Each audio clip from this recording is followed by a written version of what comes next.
మీకు బస్సు ఇచ్చేసాము, మహిళలు దీనివల్ల లబ్ధి పొందారంటే ఎంత లబ్ధి పొందుతారు?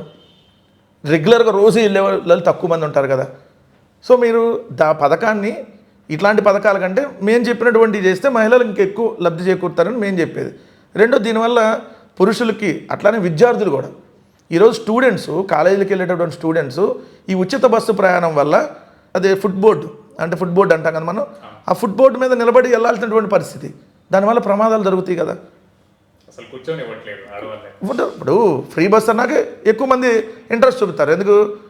అంతకుముందు ఏంది, మనం ఇప్పుడు మా అమ్మ నాన్న దగ్గరికి వెళ్ళాలనుకో, సపోజ్ ఇప్పుడు వాళ్ళు ఏమనుకుంటారు, వాళ్ళ సిస్టర్ దగ్గరకు ఎవరికన్నా మహిళ వెళ్ళాలనుకుందనుకో, సో అది ఎందుకు లేకుండా మళ్ళీ ఒక 50 రూపాయలు 100 రూపాయలు ఖర్చు. సో ఇదంటే ఫోన్లో మాట్లాడుకున్నాం, ఇప్పుడు అంతా మంత్లీ రీఛార్జ్ ఇది కదా, వీడియో కాల్స్ కూడా వచ్చినాయి కదా, ఏదనంటే ఫోన్లో అయిపోయేది. ఇప్పుడు ఏంది, ఖాళీగానే ఉన్నాం కదా, పొద్దున్నెళ్ళి సాయంత్రం రావచ్చు అని వెళ్ళేవాళ్ళు ఉంటారు.